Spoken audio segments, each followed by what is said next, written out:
If you have a photo book project that you started with enthusiasm and great intentions, but it's been sitting unfinished for months or even years, trust me, you're not alone. In today's video, I'm going to give you the tools and advice to finally finish your photo book, even if you've been putting it off.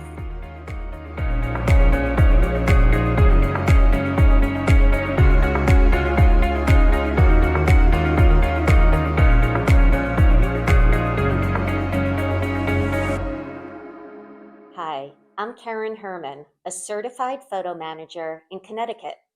I've been working with clients for over a decade, helping them turn their piles of photos on their phone and computer into beautiful printed photo books that the family loves looking at. Something a lot of my clients deal with is guilt and overwhelm. I get it. You want to make a book for your family to show your love and remind them of the special times that you've had together. Of course, you care, but often the project gets put aside because there's too many photos, too many decisions, and you want the book to be perfect. Also, the photo design websites can be tricky if you're new to them. Life is busy. It's totally normal to be overwhelmed. There are so many reasons you might not have completed your photo book. What's the main reason that you got stuck? Let me know in the comments. So let's talk about what finished really means. Did you ever hear the quote, "Perfection is the enemy of progress"? Winston Churchill probably wasn't referring to photo books, but his wisdom still makes sense. Often we get so caught up in making our book perfect that the work stalls. Remember, the best photo book is the one you actually make. Let's make a plan for getting your first photo book done. Here's a 6-step plan that I promise you can succeed at. Step 1 is to narrow the scope. For your first book, let's keep it simple. Maybe you started a book with all the photos from last year, but got overwhelmed. So let's take a step back. And for your first book, narrow your focus to one subject or theme. For example, your book could be photos of one vacation, one party, or favorite photos of a pet. As an example of a book with one simple theme, I'm going to show you a book I designed when we sold our house last year. I wanted to show prospective buyers the beautiful scenery throughout the year in our backyard in Connecticut. So I made a photo book going through the seasons, starting with winter and then spring, summer, and fall. So you see, it's not a lot of photos. It's really simple, but it tells the story that I needed to tell. As you're narrowing down your photos, ask yourself if a photo contributes to the story you're trying to tell. You'll want to highlight favorite photos as well as some detail shots to help tell the story, but don't overthink it. Make a selection and move on. Remember, it's okay not to use every photo. Step 2 is to set a realistic deadline and to schedule work in small sessions. Life is busy, and only you know how much time you can devote to this project.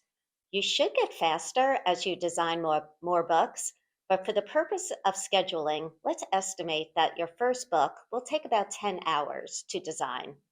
So let's break down those 10 hours. If you can devote 1 hour 2 times a week, you should be able to design the book in a little over a month. This is just an example, so figure out what works for your life. If the book has a deadline for a special occasion, be sure to factor in another 2 to 3 weeks for printing and shipping. Once you make your schedule, do what it takes to stick with it. Put the design sessions in your calendar, or have a friend or spouse check in on your progress, or reward yourself after each design session. Only you know what will keep you on track. Step 3 is to narrow your photo selection. It's tempting to want to use every photo related to your theme, but with photo books, less is more. For your first book, try to narrow down the number of photos to between 50 and 100. As you're narrowing down your photos, ask yourself if a photo contributes to the story you're trying to tell. You'll want to highlight favorite photos as well as some detail shots to help tell the story, but don't overthink it. Make a selection and move on. Remember, it's okay not to use every photo. Step 4, get familiar with the photo book websites. There are many companies where you can design and print your photo books online. Even before you create an account, review a couple of websites and explore the options. Some well respected companies are Shutterfly, Mixbooks, and Printique, but there are plenty of others. I've included some links in the notes. On the website, you'll see options for book size, types of cover, and lots of theme design templates. You can also choose no template and design the book from scratch. And some companies even offer a service to design the book for you for an additional fee. Give yourself a time limit to review the websites and decide on your company, your book size, and the book style. You don't want to go down an internet rabbit hole before you even start designing your book. Step 5 is the fun part. Start designing your book. Follow the website prompts to select your book size, template style, and then import the photos. Use the photo book designer to create your layouts, and if you'd like to, write captions. After a few spreads, you'll get the hang of it. A couple of basic design tips to keep in mind. First, don't be afraid of white space. Cramming too many pictures on a spread can be tempting, especially if you're paying by the page. But larger pictures and white space let favorite pictures shine. Also, avoid putting anything important in the gutter space between two pages, especially faces.